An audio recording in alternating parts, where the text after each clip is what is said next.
નમસ્કાર બાળ મિત્રો,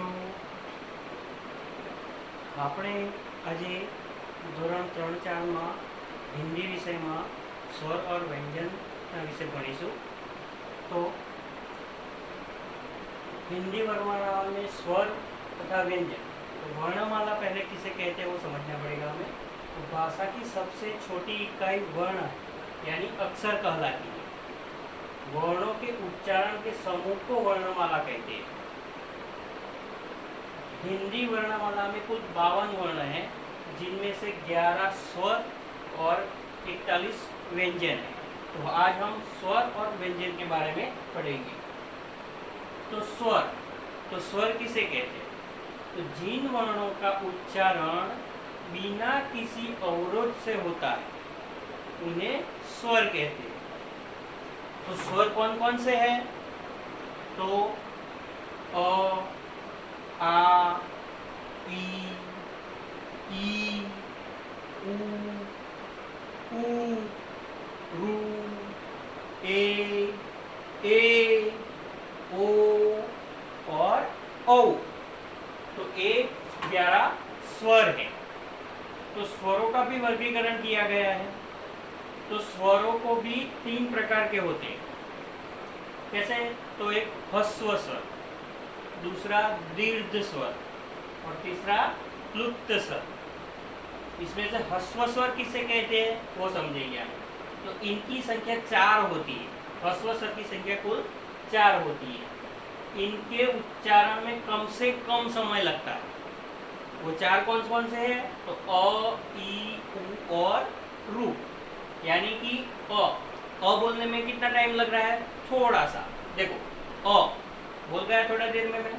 दूसरा है ई, तीसरा है उ और चौथा है रू। दूसरा है दीर्घ स्वर, यानी कि इनकी संख्या 7 होती है। इनके उच्चारण में अधिक समय लगता है। अधिक यानी कि जैसे ह्रस्व स्वर में लगता है उनसे थोड़ा ज्यादा लगता है। जैसे कि इसमें अ वो थोड़ा समय लगा, तो इसमें आ यानी थोड़ा समय उससे ज्यादा लगा ना, तो आ, फिर ई, फिर ऊ, ए, ओ, औ, यानी इससे थोड़ा ज्यादा समय लगा तो उसे दीर्घ स्वर कहते हैं। दूसरा है क्लुप्त स्वर, यानी कि इन स्वरों में उच्चारण में ह्रस्व स्वर से 3 गुना समय लगता है। जैसे ह्रस्व स्वर कौन सा? अ था, तो अ, तो उसके 3 गुना समय। तो उसके उदाहरण के लिए क्या समझेंगे? ओम को बोलते हैं ना, तो कितना समय लगा? 3 गुना समय हुआ ना, तो उसके ओम, तो वो सब हुए क्लुप्त स्वर। अब हम व्यंजन के बारे में पढ़ेंगे। तो व्यंजन किसे कहते हैं? तो ऐसे वर्ण जिनका उच्चारण स्वरों की सहायता से होता है उसे व्यंजन कहते हैं। यानी जो भी शब्द हम बोलते हैं उसमें स्वर, उसमें उच्चारण स्वरों के साथ होता है, उसे व्यंजन कहते हैं। तो उसके भी प्रकार हैं, 5 प्रकार है। तो पहला है स्पर्श व्यंजन। तो पहले तो हम समझेंगे कि व्यंजन कौन कौन से है ना। तो पहले व्यंजन, तो ये सब इसको व्यंजन कहते हैं। क, ख, ग, घ, च, छ, ज, झ, ञ, ट, ठ, ड, ढ, ण, त, थ, द, न, प, फ, ब, म, य, र, ल, व, श, ह, क्ष, त्र और ज्ञ। तो ये सब क्या हुए? व्यंजन हुए। तो इस व्यंजन में भी उसका वर्ग बांटा गया है। तो स्पर्श व्यंजन कौन कौन से हैं? तो ये है कंठ, तालु, मूर्धा, दंत और ओष्ठ के स्पर्श से बोले जाते हैं, उसे स्पर्श व्यंजन कहते हैं। यानी मुंह में जो जिस जगह बोलने में तालु हमारी अर्थी स्पर्श करती है उसे स्पर्श करती है, उसे स्पर्श व्यंजन कहते हैं। उसका भी वर्ग बनाया गया हुआ है, क, च, ट, त और प। यानी उसमें क है तो वो कंठ से है, यानी क वर्ग कंठ से, मतलब जो भी व्यंजन बोलने में उसकी आवाज कंठ से आती हो तो उसे कंठ व्यंजन कहते हैं। तो उसमें कौन कौन से हैं? तो क, ख, ग, ग, ङ, वो सब कहाँ से बोले जाते हैं? कंठ से, तो उसे कंठ व्यंजन कहते हैं।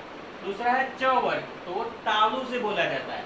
तो तालु मतलब च, छ, ज, ज, ज, मतलब ये हमारी जो जीभ होती है वो कहाँ चिपकती है? तालु से चिपकती है, तो उसे तालु व्यंजन कहा जाता है। दूसरा है मूर्धा यानी ट वर्ग, ट, ठ, ड, ड, अण, ये सब मूर्धा से स्पर्श होते हैं। दूसरा है दंत से यानी त वर्ग, तो त जैसे त बोलते हैं तो हमारा जो जीभ होती है वो कहाँ स्पर्श होती है? दांत से, इसलिए उसे दंत से व्यंजन कहते हैं। तो थ, द, द और न। दूसरा है ओष्ठ यानी जो बोलने में ओष्ठ को चिपकते हैं तो उसे ओष्ठ व्यंजन कहते हैं। जैसे कि प, चिपका ना मेरा ओठ, ऐसे प, फ, ब, ब, म, इसी प्रकार। ये दूसरा है अंतस्थ व्यंजन। इनका उच्चारण जीभ, तालु, दांत और ओष्ठ के परस्पर सटाने से होता है। यानी ये जीभ, तालु, दांत और ओष्ठ ये चारों से परस्पर मिलने से जो शब्द निकलते हैं वो है। तो य, र, ल और व। और ये है ऊष्म व्यंजन। ऊष्म व्यंजन यानी क्या? कि जिस व्यंजनों को बोलने से मुंह में से ऊष्मा निकलती हो यानी हवा निकलती हो उसे ऊष्मा व्यंजन कहते हैं। जैसे श, आप ऐसे हाथ रखोगे ना तो भी पता चलेगा आपको। श, श, ह, श जैसे बोलते हैं तो वहां से मुंह से क्या निकलती है? ऊष्मा निकलती है, तो उसे ऊष्मा व्यंजन कहते हैं। चौथा है संयुक्त व्यंजन यानी संयुक्त व्यंजन यानी दो व्यंजनों के मेल से बना हुआ होता है, उसे संयुक्त व्यंजन कहते हैं। तो कैसे? तो जैसे क्ष, त्र, ज्ञ और स्व, तो ये क्या है? संयुक्त व्यंजन है, यानी वो अकेले नहीं है, उनके साथ दूसरा अक्षर भी जुड़ा हुआ है, यानी दूसरा व्यंजन भी जुड़ा हुआ है। कैसे? तो क्ष, तो क्ष के साथ कौन सा जुड़ा हुआ है? तो क और श, ये दोनों मिलने से क्ष बना है ना। दूसरा है त्र, तो त और र दोनों से मिलने से बना है त्र। और ये है ज्ञ, तो झ और ज ये दोनों मिलने से बोला है ज्ञ। ये श्र, तो श और र ये दोनों से बना है श्र, इसलिए इसे संयुक्त व्यंजन कहते हैं। तो संयुक्त व्यंजन में जो पहला है इसमें क है, त है, ज है और श है पहला अक्षर, तो उसमें अ नहीं है, यानी अरहित है, उसमें अ नहीं आता है ना। तो बिना अरहित शब्द है ये। दूसरा है उसमें दूसरा श, र, ज और र वो स्वर सहित है ना, उसमें स्वर का मिलन हुआ है, यानी कैसे? श पीछे अ बोला जाता है, अ क्या है? स्वर है ना। तो व्यंजन के साथ स्वर मिला हुआ है, इसलिए उसे संयुक्त व्यंजन कहते हैं। जैसे कि मक्खन, तो उसमें अ की अ आता है ना। तो पुस्तक, बच्चा, प्याज, डिब्बा और मक्खी, ये सब क्या है? संयुक्त व्यंजन है। अब आया द्विगुण व्यंजन। द्विगुण व्यंजन में ड और ज्ञ, ये हिंदी भाषा में ही या दो व्यंजन है, ये गुजराती भाषा में ये व्यंजन नहीं आते। तो इसमें जो ड है वो डॉट के बिना है ना। तो इसको शब्द से पहले उपयोग किया जाता है। कैसे? टगर, डाल, डकार, डोली और डोर। और ये जो है उसको शब्द के दूसरे स्थान पे आता है। कैसे? तो खड़ा, पढ़ा, लड़ाई, पेड़, सड़ना, तो ये क्या है? द्विगुण व्यंजन। अब दूसरे के बारे में हम पढ़ेंगे, ये ड है ना। तो वो ढक्कन, या पहले बताया मैंने, क्या बोला? वो शब्द से पहले आता है, और जो अनुस्वर वाला रहता है उसे शब्द के दूसरे स्थान पे आता है। तो उसमें ढक्कन, डाबा, डाक, डलना, डोल, है ना। और इसमें काढ़ा, पढ़ना, बूढ़ा, आगत और पढ़ाई। तो ये सब हुए स्वर और व्यंजन, इनके बारे में हमने सब पढ़ा। अब आगे का जो मात्राएं हैं उनके बारे में हम नेक्स्ट वीडियो में पढ़ेंगे। तो आप बच्चों उसको समझ आ गया होगा। तो आप सब रेडी हैं? हम एक व्यंजनों का एक गीत गाते हैं, है ना? तो आप सब तैयार है ना? ठीक है बच्चों, आज आपकी वृष्टि मैम सिखाएंगी व्यंजन गीत। चलो आइए मिलकर गाएं।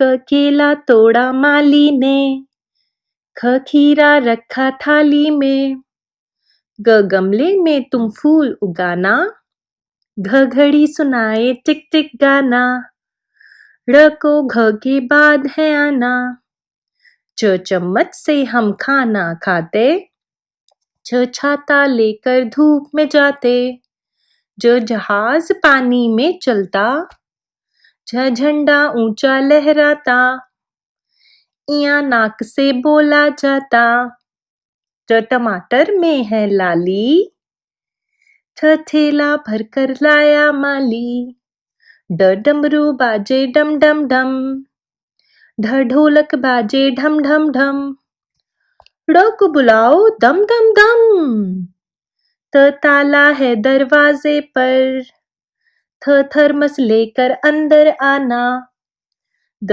10 मुख वाला रावण आया, ध धनुष बाण से मार गिराया, न नदी किनारे तोता आया, प पत्ते झूल रहे डाली पर, फ फूल खिले हैं कितने सुंदर, प बस पर चढ़कर मोहन आया, भ भालू वाला भालू लाया, म मोर ने सुंदर नाच दिखाया, य योगी बैठा यज्ञ करता, र रथ का पहिया चलता रहता, ल लाठी लेकर जल्दी आओ, व वन मानुष को मार भगाओ, श शहद उठा शीशी में डाला, श षटकोण 6 कोनों वाला, सूरज ने जग को चमकाया, ह हाथी सूंड हिलाता आया, श क्षत्रियों को युद्ध मिलाया,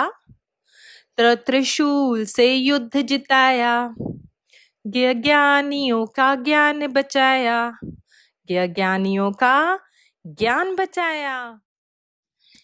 क्यों बच्चों, व्यंजन गीत सुनकर मजा आया ना? Thank you.